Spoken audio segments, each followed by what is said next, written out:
আমরা আজকে 4 নাম্বার অঙ্ক থেকে শুরু করব। গত ক্লাসে আমরা 3টা করছি, যে 3টা করছি ওইটা আবার রিভিউ হবে। রিভিউ কিভাবে হবে, সামনে ওই ধরনের অঙ্ক আবার পাবো, ঠিক আছে?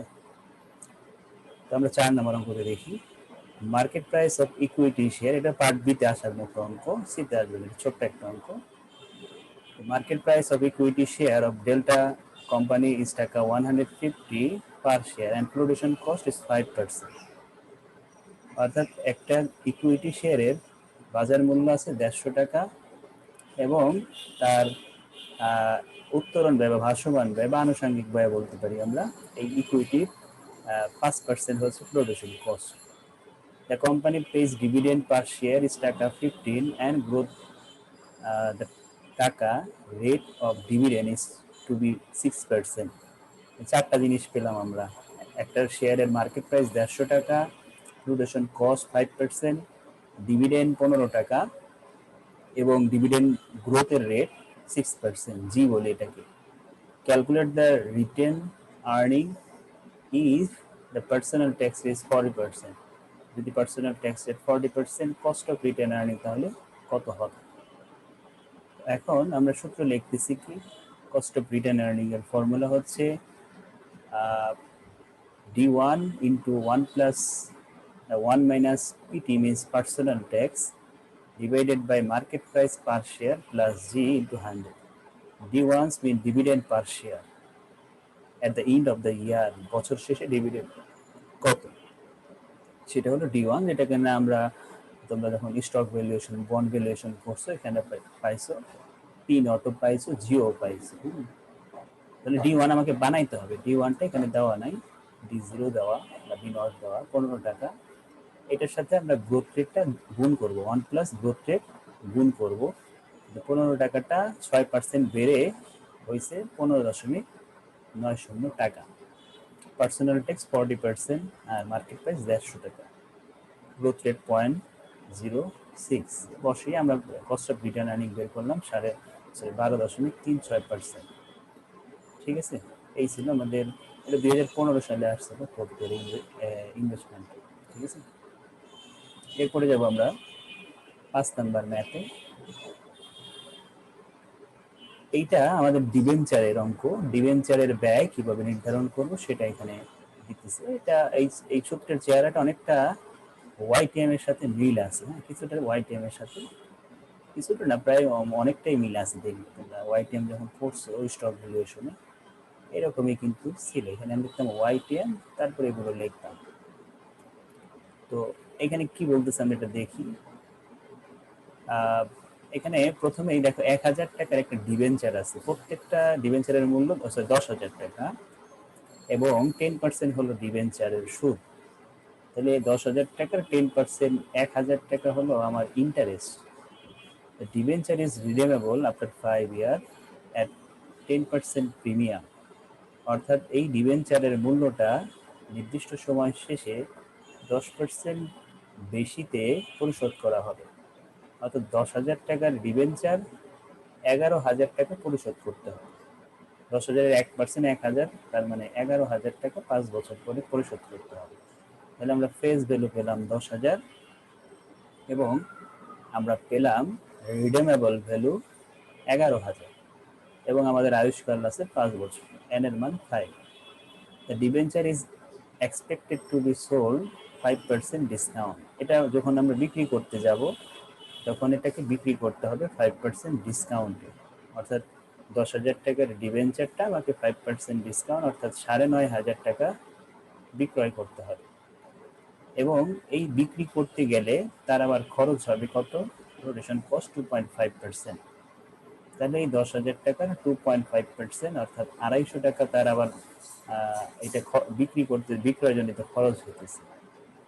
তাহলে 10,000-এর মধ্যে 5% তো আগে ডিসকাউন্ট দিচ্ছে, তাহলে হলো 9,500 টাকা। ওই 9,500 থেকে আবার 250 টাকাও বাদ দিতে হবে। তাহলে তুমি সর্বশেষ নিট কত টাকা পাবা বিক্রি করে, সেটাই হচ্ছে আমাদের, সেটাকে আমরা কি বলি, নিট স্যালভেজ ভ্যালু। অর্থাৎ সর্বশেষ সব খরচ টরচ বাদ দিয়ে আমি কত টাকা বিক্রি করতে পারতেছি শেয়ারটাকে। তাহলে নিট সেলস ভ্যালু কিভাবে পেলাম? সেলস ভ্যালু থেকে এই আদার কস্টটা বাদ দিয়ে। এরপরে tax rate 40%, you are required to calculate the before tax cost of debenture, অর্থাৎ ডিবেঞ্চারের ব্যয় কত সেটা বের করব ট্যাক্সের পূর্বে, আবার বের করবো ট্যাক্সের পরে। ঠিক আছে, তো আমরা যেগুলো বলছিলাম এখানে এগুলো লিখছে। এন 5 বছর, FV 10,000, redeemable value 11,000, sales value 9,500, interest মেন টাকার উপরে হবে সবসময়, এটা হলো 1,000 টাকা interest, production cost 250, sales value 9,250, মিস সেলস ভ্যালু, ট্যাক্স রেট 40%। তো প্রথমটায় কোনো ট্যাক্সের কাজ হবে না, interest plus RV divided by N, NSV minus divided by N, আর আরবি প্লাস এনএসবি ভাগ 2। এখানে যার যার মান আমরা বসাইছি, 1,000 ইন্টারেস্ট, 11,000 রিডিমেবল, 9,250 এনএসবি, নিচে এটা যোগ আকারে বসে আমাদের রেজাল্ট আছে 13.33%। এটা হলো বিফোর ট্যাক্স, ট্যাক্স দেওয়ার পূর্বের রেট। ট্যাক্স দেওয়ার পরের রেট আমরা পাবো কিভাবে, জাস্ট খালি এই সূত্রের মধ্যে এখানে 1 মাইনাস ট্যাক্স রেটটা গুণ করে দিব ইন্টারেস্টের সাথে, তাহলেই চেঞ্জ হয়ে যাবে। বাকি সব কিছু ওইখানে যা যা ছিল ওইখানে এগুলো এখানে তাই বসাইছি। তাহলে বিফোর ট্যাক্স হলো, বিফোর ট্যাক্সকে কে আই দ্বারা প্রকাশ করা হয়, এটাকে কেডি দ্বারা প্রকাশ করা হয় না, এটা কে আই দ্বারা প্রকাশ করা হয়, cost of debt before tax. আর আফটার ট্যাক্সকে কেডি দ্বারা প্রকাশ করা হয়। অথবা তুমি যদি এখানে ডি লেখো তাহলে ব্র্যাকেট আবার লিখে দিতে হবে এটা ক্যাশ বিফোর ট্যাক্স। ঠিক আছে, cost of debt before tax, এখানে লিখতে পারি আমরা cost of debt before tax, আর এখানে লিখব cost of debt after tax. এভাবে টাইটেল দিয়ে নিলে কোনো সমস্যা নেই। এইটা হলো আমাদের ওই সলিউশন। তারপরে আসি আমরা 6 নাম্বার অঙ্কে, এটাও পার্ট বি এর অঙ্ক। পার্ট বি এই ধরনের অঙ্ক আসতে পারে, মার্কেটিং এর আসছিল 17 সালে। কারেন্ট মার্কেট প্রাইস ইস টাকা 300 পার শেয়ার, প্রত্যেকটা শেয়ারের দাম 300 টাকা করে, মার্কেট প্রাইস অর্থাৎ পি নট দেওয়া আছে 300 টাকা। কারেন্ট ডিভিডেন্ড ইস টাকা 12 পার শেয়ার, প্রতিটা শেয়ারের ডিভিডেন্ড হচ্ছে 12 টাকা, অর্থাৎ ডি নট দেওয়া আছে 12 টাকা। Dividend per share is expected to increase 2%, অর্থাৎ গ্রোথ রেট প্রবৃদ্ধির হার, বৃদ্ধির হার দেওয়া আছে 2%, তাহলে 12 টাকার সাথে আরো 2% অ্যাড করতে হবে, তাহলে ডি ওয়ান পাবো। Calculate the cost of equity share capital. এখন দেখো এই যে আমরা একটু আগে রিটার্ন আর্নিং এর সূত্র করে আসলাম, এটা আর ওটা কিন্তু সেমই প্রায় ধরতে গেলে। এই যে ডি ওয়ান, শুধু এইটা নাই, এটা থাকবে না, পার্সোনাল ট্যাক্স শুধু রিটার্ন আর্নিং এ আসে, কস্ট অফ ইকুইটিতে পার্সোনাল ট্যাক্স আসে না। এইটা ছাড়া আমি কিন্তু সবই লিখছি, দেখো ডি ওয়ান পি জিরো জি ইন্টু 100, দেখো এই যে D one P not G into 100। FC দিলে দিতে পারো, না দিলে নাই, কারণ আমার অঙ্কিত এফসি নাই, না থাকলে দেওয়ার দরকার নাই, আর যদি দিয়েও ফেলো সমস্যা নেই, এখানে জিরো বসাবো, যেহেতু প্রোডাকশন কস্ট নাই। রিটার্ন আর্নিংয়ে কিন্তু কোনো সময় এফসি বাদ যাবে না। এই যে এই জিনিসটাই এবং পার্সোনাল ট্যাক্স, এই দুইটা জিনিস দুইটার মধ্যে তফাৎ এনে দেয়। পার্সোনাল ট্যাক্সটা একটা রিটার্ন আর্নিং এ কাউন্ট হবে, কিন্তু ইকুইটি শেয়ার ক্যাপিটাল এটা কাউন্ট হবে না। আবার ফ্লোটেশন কস্ট ইকুইটি শেয়ার ক্যাপিটালে কাউন্ট হবে, কিন্তু রিটার্ন আর্নিং এ ফ্লোটেশন কস্ট কাউন্ট হবে না। তার মানে পার্সোনাল ট্যাক্স কাউন্ট হবে রিটার্ন আর্নিং এ, ফ্লোটেশন কস্ট কাউন্ট হবে ইকুইটিতে।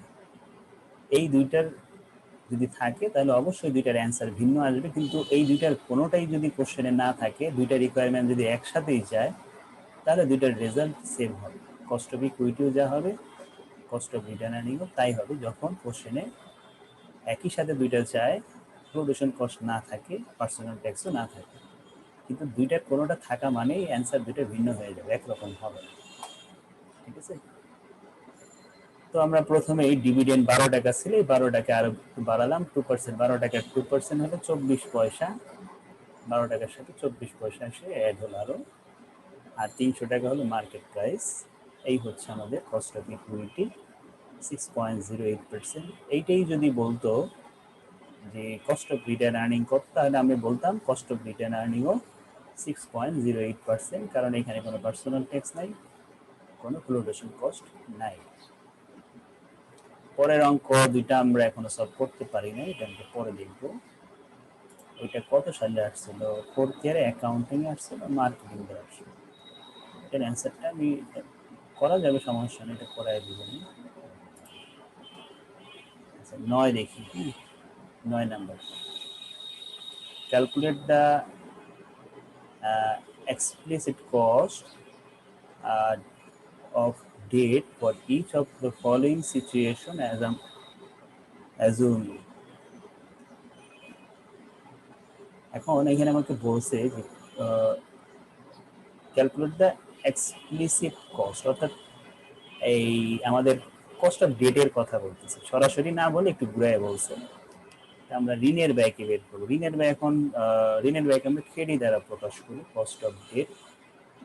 তো এইটা কিভাবে বের করব, তার কিছু অ্যাজাম্পশন দিয়ে দিছে বা অ্যাজুমিং ধরে নিছে যে ট্যাক্স রেট থাকবে 40%। তুমি যখন অঙ্ক করবে ট্যাক্স রেট বিবেচনায় আনবা 40%। যখন তারপরে কর্পোরেট কুপন রেট ধরতে হবে তোমাকে ডিবেঞ্চারের 14%, মানে ইন্টারেস্ট রেট 14% ধরবা। এরপরে বলছে যে পার ভ্যালু অফ ডিবেঞ্চার, এক একটা ডিবেঞ্চারের বাজার মূল্য বা লিখিত মূল্য আছে 3000। এই তিনটা তোমাকে কন্ডিশন দিয়ে তোমার কাছে রিকোয়ারমেন্ট চাইছে, এক এ বি সি, মানে 1 2 3 রিকোয়ারমেন্ট, কিন্তু এ বি সি না, রিকোয়ারমেন্ট হলো 1 2 3। এ বি সি হলো তোমার দেওয়া আছে এগুলো, ওইগুলোর ভিত্তিতে তুমি এখন এই 1 2 3 কমপ্লিট করবে। ঠিক আছে, এখন আসি ডিবেঞ্চারের সূত্র মাত্র একরকম দেখলাম, এখন আবার এইরকম কেন? আগেরটায় ম্যাচুরিটি পিরিয়ড ছিল, এই বিধায় আমরা ওই সূত্র ইউজ করছি। যখন ম্যাচুরিটি পিরিয়ড থাকবে না, শুধুমাত্র ডিবেঞ্চারের বাজার মূল্য দেওয়া থাকবে, ঠিক আছে, তখন আমরা ডিবেঞ্চারের সূত্রটা এইভাবে লিখব। এটাকে ইরিডেমেবল বলি আমরা, ইরিডেমেবল ডিবেঞ্চার, অর্থাৎ সরি হ্যাঁ ইরিডেমেবল ডিবেঞ্চার, অর্থাৎ যেই ডিবেঞ্চারের মূল্য কখনো পরিশোধ হয় না, আজীবন এখান থেকে সুদ পাইতে থাকে, সেটাকে আমরা ইরিডেমেবল ডিবেঞ্চার বলতেছি। এটার কোনো মেয়াদও থাকবে না। ঠিক আছে, আমাদের সেটা প্রথম দিক দিয়ে সংজ্ঞাগুলো দেখা আছে। তাহলে এখানে সূত্রটা কি হবে, interest into 1 minus tax rate divided by NSV into 100। তো আমাদের প্রথমেই লাগবে ইন্টারেস্ট, আমাকে ফেস ভ্যালু দিয়ে দিছে তারা, পার ভ্যালু, এইটার উপর 14% আমরা ইন্টারেস্ট ধরবো, 420 টাকা আসবে। ট্যাক্স রেটও প্রশ্নে দেওয়া আছে 40%, 100 দিয়ে গুণ করবেন। এখন শুধু আমার দরকার NSV, net sales value. Net sales value আমরা কিভাবে পাই, আমাদের পার ভ্যালু থেকে কোনো যদি ডিসকাউন্ট বা প্রিমিয়াম থাকে এগুলো যোগ বিয়োগ করি, তার সাথে আবার আমরা যদি কোনো খরচ থাকে সেগুলো বাদ দিয়ে সর্বশেষ বাজারে বিক্রয় উপযোগী মূল্য কত, মানে কত টাকা আমি বিক্রয় করতে পারবো সর্বশেষ খরচটুকু বাদ দিয়ে, সেইটা হলো নিট সেলস ভ্যালু। তো এখন আমরা পরে দেখতেছি যে এই ডিবেঞ্চার আর সোল্ড এট পার, অর্থাৎ যেই টাকা লিখিত মূল্য ছিল সেই টাকাই তার বিক্রয় মূল্য, কিন্তু এই বিক্রয় করতে গিয়ে তার আবার 2% খরচ হয়েছে। তো আমরা দেখতেছি এই যে ফ্লোটেশন কস্ট 3000 টাকা 2%, অর্থাৎ বিক্রি করতে গেলে তার 60 টাকা খরচ হবে। তাহলে বিক্রয় মূল্য 3000, 60 টাকা খরচ হলে নিট সেলস ভ্যালু দাঁড়াইতেছে 2940 টাকা। ঠিক আছে, তাহলে 2940 টাকার হিসেবে আমার ব্যয় কত আসতেছে, 8.57%। তারপরে বলছে যে না, ডিবেঞ্চারটা পারে বিক্রি করবে না, সে একটু বেশি দামে বিক্রি করবে, প্রিমিয়াম।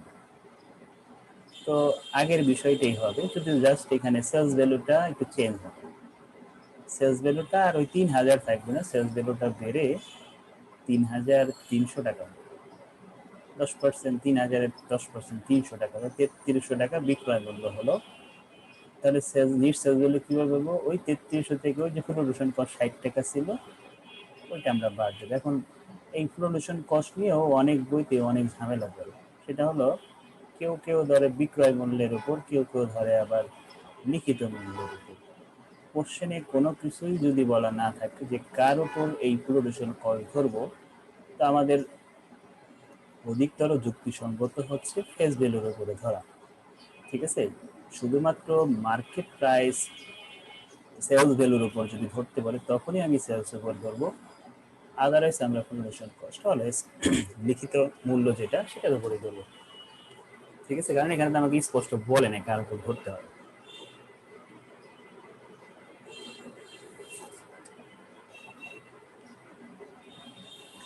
এরপর আমরা পেলাম নিট সেলস ভ্যালু, তাহলে এই ভ্যালুটা দিয়েই আমরা আবার কাজ করতেছি। উপরে যা যা ছিল সব সেম থাকবে, সবকিছু সেম থাকবে, নিচে শুধু নিট সেলস ভ্যালুটা চেঞ্জ হয়েছে।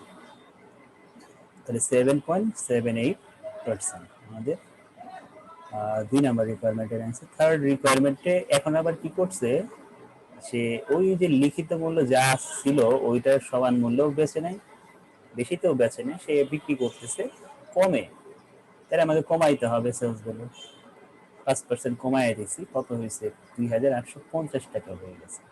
আবার প্রোডাকশন কস্ট একটু চেঞ্জ হয়েছে 3%, এই জন্য আমাকে নতুন করে আবার প্রোডাকশন কস্ট বের করে নিতেছে 90 টাকা প্রোডাকশন কস্ট। তাহলে এখানে টিকতেছে কত, সব খরচ বাদ দিয়ে 2,760 টাকা। ঠিক আছে, তো এখানে 2,760 টাকা, তার মানে কি তিনটা কাজই সেম, খালি এনএসবিটা চেঞ্জ হয়েছে।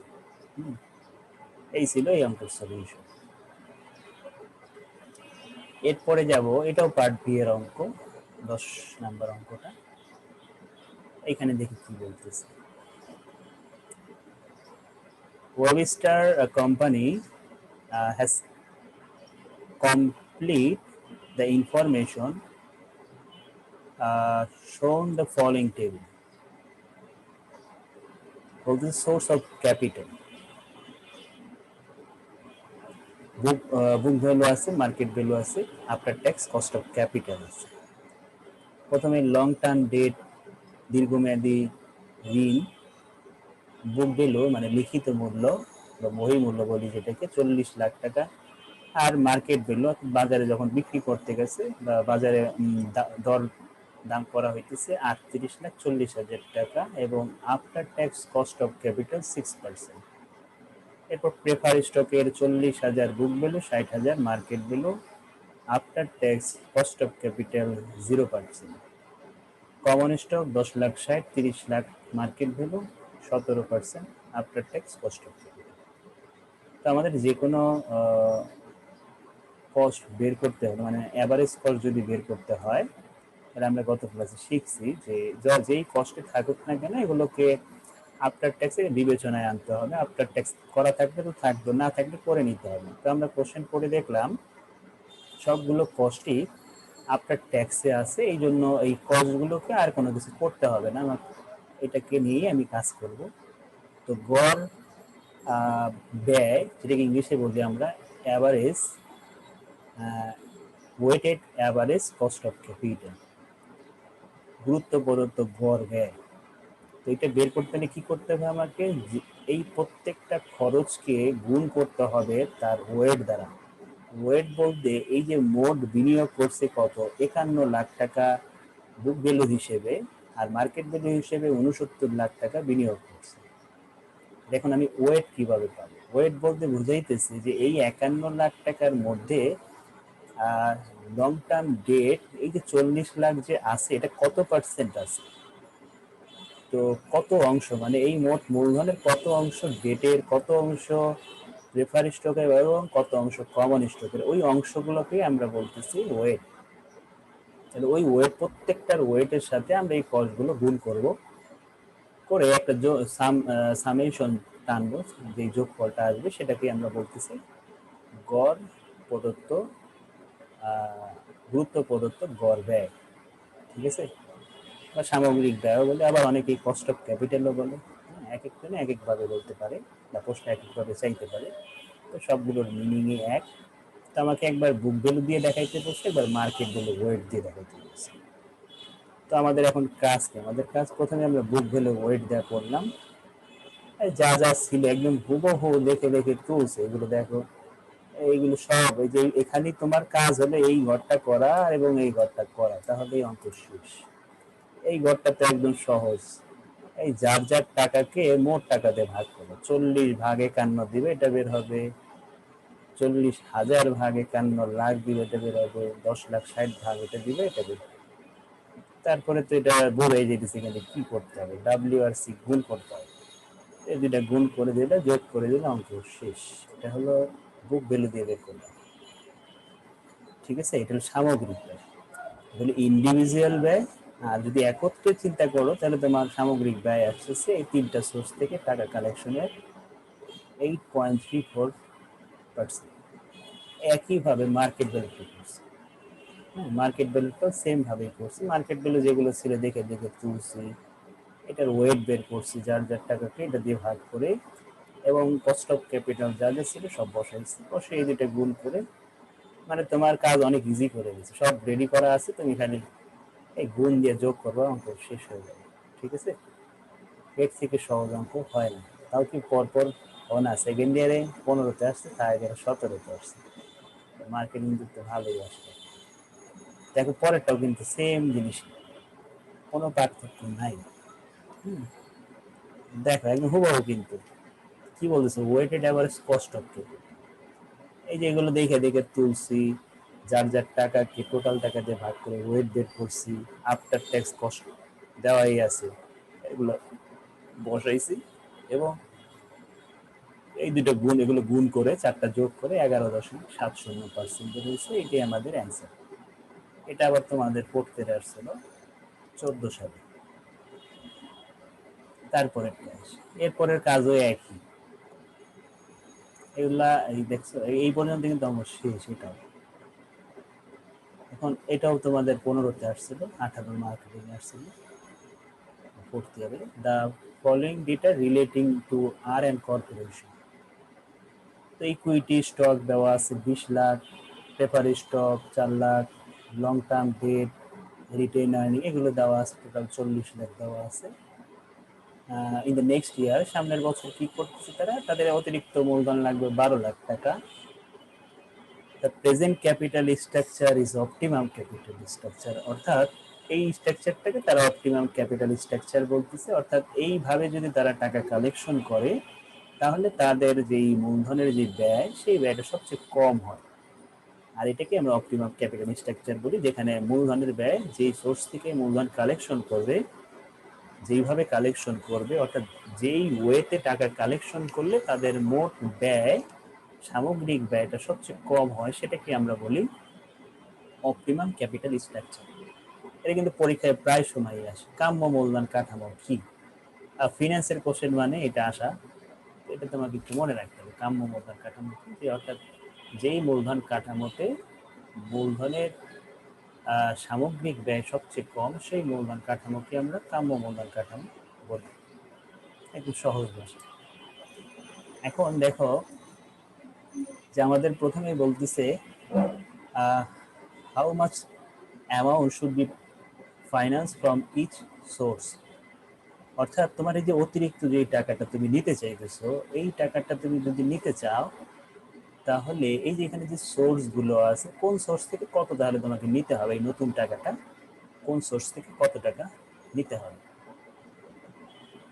দ্য প্রেজেন্ট ক্যাপ, আচ্ছা এটাতে পড়ছি আমরা। আচ্ছা তাহলে আমাদের প্রথম কাজ কি, রিকোয়ারমেন্ট, এটা আমরা এখানে করে ফেলছি, একটা ছকের মধ্যে সব করে ফেলছি। তো আমরা কি করতেছি, আমরা যদি জানতে চাই যে এই 12 লাখ টাকা কোন সোর্স থেকে কত নিব, তাহলে আমাকে কি করতে হবে, আগে ওয়েট গুলো তৈরি করে নিতে হবে। ওয়েট গুলো আমি যদি তৈরি করে নেই তাহলে কিন্তু আমি ইজিলি বলতে পারবো যে কার ভাগে কত পড়বে। ঠিক আছে, অর্থাৎ 20 লাখ ভাগ 4 লাখ যদি, সরি 20 ভাগ 2 ভাগ 4 যদি দাও, শূন্য তো সমান সমান, এই জন্য আমি একটা করে এই শূন্য কাউন্ট করতেছি না। তো 2 ভাগ 4 দিলে যে অনুপাতটা তুমি পাবো, ওই অনুপাত যদি এর সাথে গুণ দেয় তাহলে কি পেয়ে যাবা, এই 12 লাখের কত অংশ ওর কাছে দিবা। আবার 4 ভাগ 40 যদি দাও, একটা রেট বের হবে, ওই রেট যদি এখানে গুণ দাও তাহলে তুমি পেয়ে যাবা ওর কত টাকা। আবার 4 ভাগ 40 দিয়ে একটা রেট বের হবে, ওই রেটটা এটার সাথে গুণ দিলে তুমি পেয়ে যাবা লং টার্মের টাকা। আবার 12 ভাগ 40 দিলে যেটা হবে এটার সাথে এটা গুণ দিলে তুমি পেয়ে যাবে রিটার্ন আর্নিং এ তুমি কত দিবে।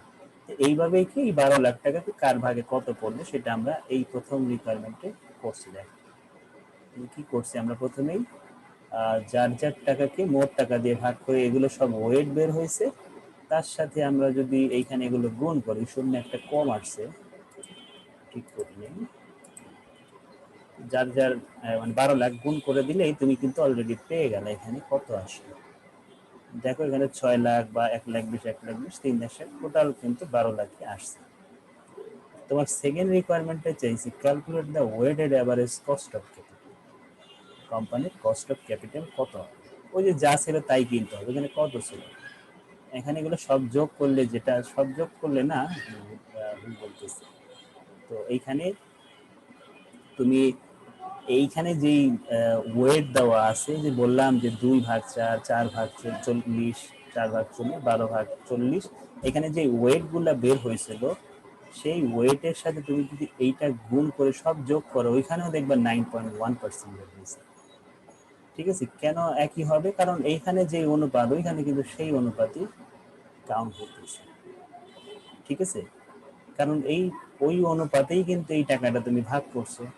তাহলে আবার নতুন করে তুমি যদি অনুপাত তৈরি করতে, সেই একই অনুপাতে কিন্তু ফিরে পাইতেছো, তার সাথে এটা গুণ দিলে।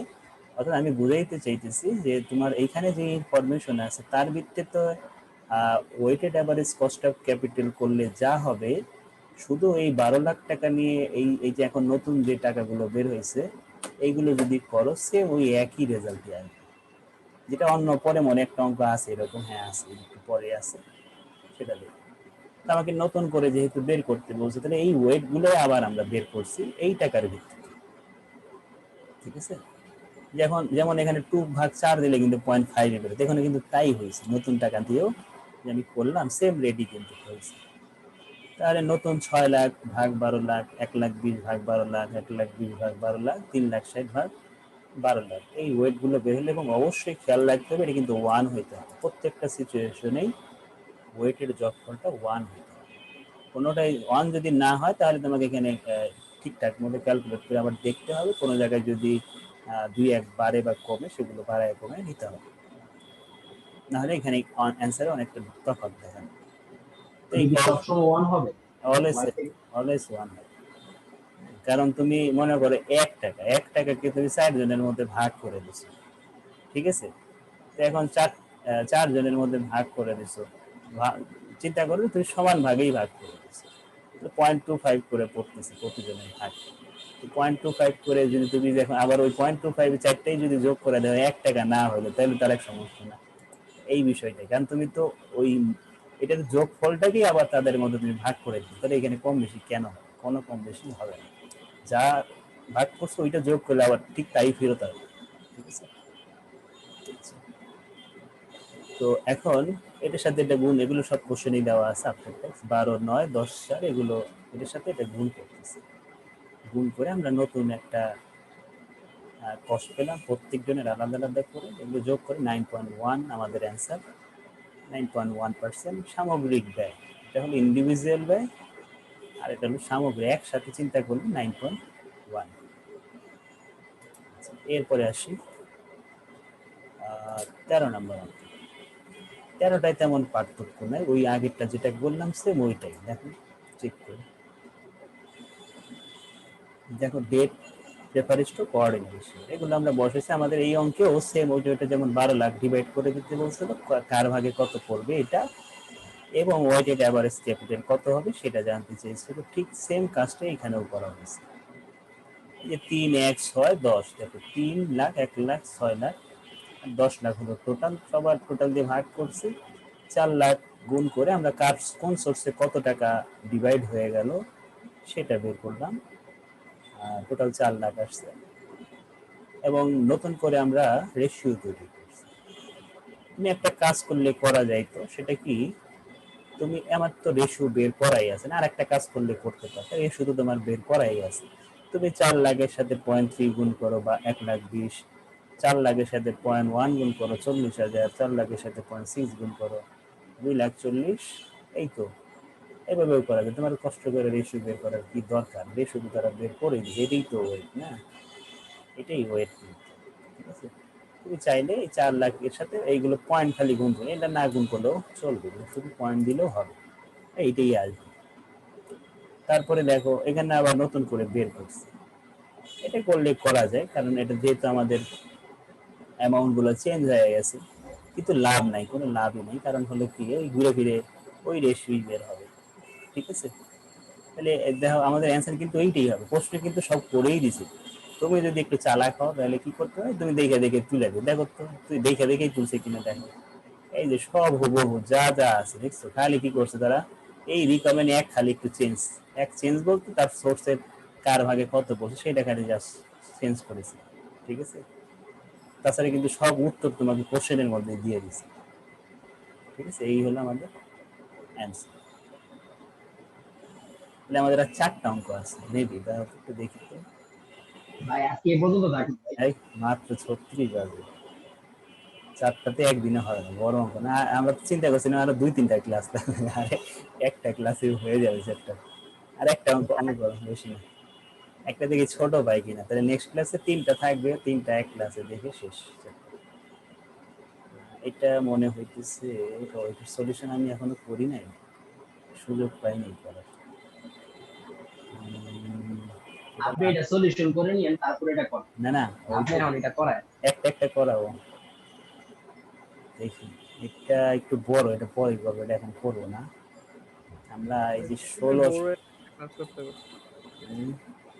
আরে মাত্র শুরু, 17 দেখতেছি ছোট কোনটা ওইটাই করাবো, এই লাস্টেরটাই করাবো, বেশি বড় না। যে সময় আছে সময় হয়েও আমাদের বেঁচে যাবে, কারণ করা আছে তো এই জন্য সময় কম লাগে। কিন্তু আমরা যখন ক্লাসে করে এত অঙ্ক কিন্তু করানো যায় না ক্লাসে। এটা কি আজকে এটাই লাস্ট, আর 3টা অঙ্ক থাকবে, 3টা ওখানে 2টা আমরা এখনো পাই নাই, ওইগুলো সব নেক্সট ক্লাসে আমরা চ্যাপ্টার শেষ করে দেবো। নেক্সট ক্লাস বলতে কবে, শনিবার না রবিবার, শনিবার শনিবার শনিবার শেষ করবো। Suman limited corporation has the following capital structure. এখানে common stock, written earning 12.5%, prefer stock 14.5%, debenture, 4টা সোর্স দেওয়া। এটা একটু বড় বাট সি এর অঙ্ক, এগুলো যেগুলো দেখছি ওগুলো বি পার্টে আসার কথা, এগুলো সি পার্টে আসার কথা। বড় অঙ্কগুলো পারলে ছোট অঙ্ক অটোমেটিক হয়ে যায়। The current market price of the share, একটা শেয়ারের বাজার মূল্য বর্তমানে আছে কত, 150 টাকা। শেয়ারের কথা বলছে, তো আমরা প্রথমেই যেই কস্টটা নির্ধারণ করব, এই অঙ্কটাকে আমি আগে বলে নিই কি চাইছি। এই অঙ্কটা পুরোটা আমরা একটু আগে যে অঙ্কগুলো দেখে আসছিলাম সেগুলোতে কস্ট আফটার ট্যাক্স করে দেওয়া ছিল, আমরা জাস্ট এখানে ওয়েট বের করে কাজ সেরে ফেলছি।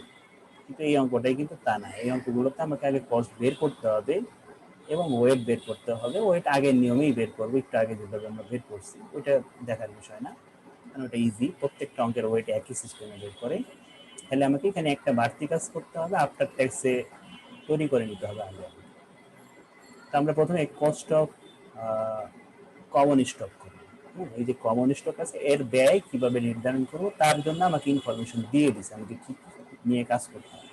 এটাও কিন্তু আমরা আজকে শুরুতে এরকম অঙ্ক করে আসছি, যে আমাদের থাকতে হচ্ছে কি current market price of share 150 টাকা, মার্কেট প্রাইস পি নট দেওয়া আছে, কারেন্ট ডিভিডেন্ড দেওয়া আছে, চলতি বছরের ডিভিডেন্ড অর্থাৎ D0 দেওয়া আছে 20 টাকা, গ্রোথ রেট 9%, তাহলে এই 20 টাকা 9% আরো বাড়াইতে হবে, তাহলে D1 পাবো। আমাদের কাজই হচ্ছে D1 নিয়ে কাজ করা। Production cost of common stock 4.5%, current market price, current market price বলতে এই 150 টাকার কথা বলতেছে, এই টাকার উপরে আমাকে ধরতে হবে প্রোডাকশন কস্ট। তো আমরা দেখি, প্রথমে 150 টাকা দেখলাম মার্কেট প্রাইস, ডিভিডেন্ড 20 টাকা, গ্রোথ রেট 9%, এই 20 টাকার 9% আরো অ্যাড করলাম, 20 টাকার 9% হয় 1.8, তাহলে 20 টাকার সাথে আরো 1.8 অ্যাড হয়েছে। আর প্রোডাকশন কস্ট মার্কেট প্রাইসে 4.5%, তাহলে 6.75 টাকা আসছে, ঠিক আছে। তাহলে আমাদের অ্যান্সার কত দাঁড়ালো, অ্যান্সার বলতে এগুলো জাস্ট খালি এখানে নিয়ে বসায় দিবা, ঠিক আছে। এখানে বসায় দিলে আমাদের অ্যান্সার বের হইতেছে 24.22%। তারপরে কমন পরেরটা আসে prefer stock, the face value of prefer stock 100 টাকা, তো আমরা লিখলাম প্রথমে ফেস ভ্যালু 100 টাকা। কারেন্ট মার্কেট প্রাইস অর্থাৎ পি নট দেওয়া আছে 120 টাকা, ঠিক আছে, বা সেলস ভ্যালু বলতে পারি আমরা, সেলস ভ্যালু দেওয়া আছে 120 টাকা। তারপরে বলতেছে অ্যান্ড প্রোডাকশন কস্ট 8 টাকা পার শেয়ার, 8 টাকা লিখলাম প্রোডাকশন কস্ট, যা যা আছে সিরিয়াল নাম্বার লিখবো। ম্যাচুরিটি পিরিয়ড হলো 5 ইয়ার, ম্যাচুরিটি পিরিয়ড 5 ইয়ার লিখলাম। এবং অঙ্কের এই যে ছকের মধ্যে 5.5% ডিভিডেন্ডের হার দিয়ে দিচ্ছে। এই ডিভিডেন্ডের হারটা আমি কোথায় অ্যাপ্লাই করব? এই যে ফেস ভ্যালু ছিল যে এটার উপরে, লিখিত মূল্যের উপরে ডিভিডেন্ড 12.5% অর্থাৎ 12.5 টাকা আমাদের ডিভিডেন্ড আসতেছে।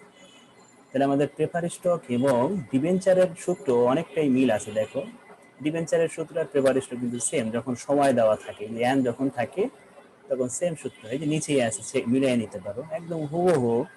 শুধু এখানে পিডি হবে, এখানে interest one minus tax rate হবে।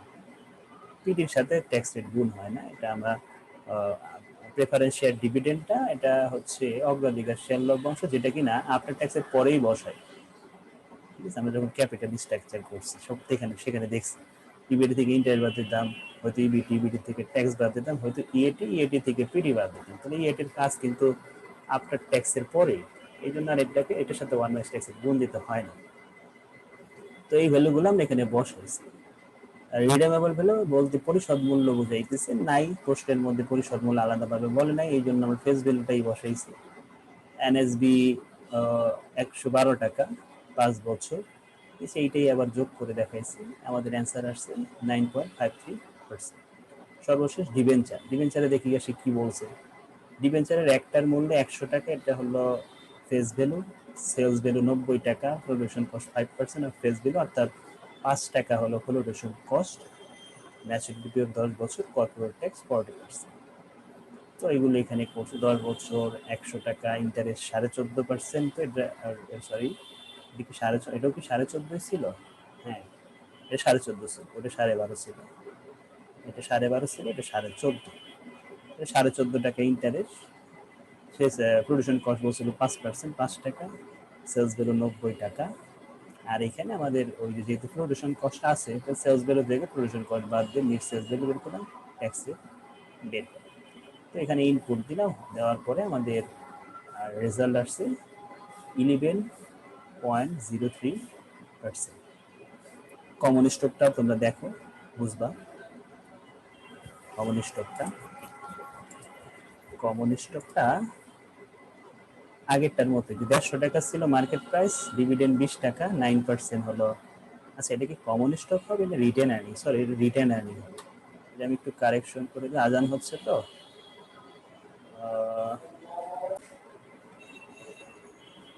আমরা এটা তাহলে আমাদের কি হবে, cost of written earning, cost of equity না। তো কস্ট অফ ইকুইটিতে যা যা লিখছি দেখো তো হুবহু লিখছি কিনা, শুধু ফ্লোটেশন কস্টটা লিখি নাই, কারণ রিটেন আর্নিং এ ফ্লোটেশন কস্টটা বিবেচনা হয় না। বাকি সব কিছু যা যা ছিল ওইভাবেই হুবহু কপি করে বসাই দিয়েছি। এইভাবে আমরা রিটেন আর্নিং এর ব্যয় পেলাম 23.53%। তো এরপরে আমাদের কাজ হচ্ছে ওই যে সোর্সগুলো ছিল এগুলো দেখে দেখে আমরা তুলে দিছি। এগুলো যা যা আছে 1 2 3 4 5টা লাইন 5টা টাকা, ঠিক একইভাবে এখানে 1 2 3 4 5টা লাইন 5টা টাকা বসাইছি। ওয়েটটা আমরা আগের নিয়মেই বের করছি, যার যার টাকাকে টোটাল টাকা দিয়ে ভাগ করছি, ওয়েট বের হয়েছে। এবং কস্টগুলো আমরা যার যার একদম নাম সুন্দর করে নাম মিলিয়ে কিন্তু বসাতে হবে, নাহলে অনেকে উল্টাপাল্টা বসায়। এখানে লেখা একটা মান বসায় রাখে আর একটার মধ্যে। এটা হলো cost of capital, sorry common স্টকের ব্যয়। কমন স্টকের ব্যয় 24 বসাইছি। রিটার্ন আর্নিং এর ব্যয় যেটা, রিটার্ন আর্নিং এ বসাইতে হবে, যে এখানে 23.53। তুমি যেখানে যত উল্টাপাল্টাই কেন করো না কেন ওয়ার্কিং, তোমাকে এখানে কিন্তু ঠিকঠাক বসাইতে হবে, নামের সাথে নামের মিলিয়ে বসাইতে হবে, নাহলে কিন্তু অ্যান্সার তুমি সবই করে দিয়ে আসছো, অ্যান্সার মেলে না। কেন মেলে না? তোমার নাম একটা, না টাকা বসাচ্ছে আর একজনের, তাহলে কিন্তু মিলবে না। বুঝতে পারছি? তাহলে এই হলো গুণ করে করে যেটা আসছে, এটাই আমাদের আনসার, 19.40%। তবে নেক্সট ক্লাসে বেশিক্ষণ লাগবে না, কারণ যেই আমাদের কয়টা অঙ্ক আছে বললাম আমরা 3টা, এবং ওইখানে 2টা বাকি ছোট ছোট, বেশিক্ষণ লাগবে না, কারণ এই প্যাটার্নেরই অঙ্ক, যেখানে যেগুলো আছে এগুলোই যা করছে।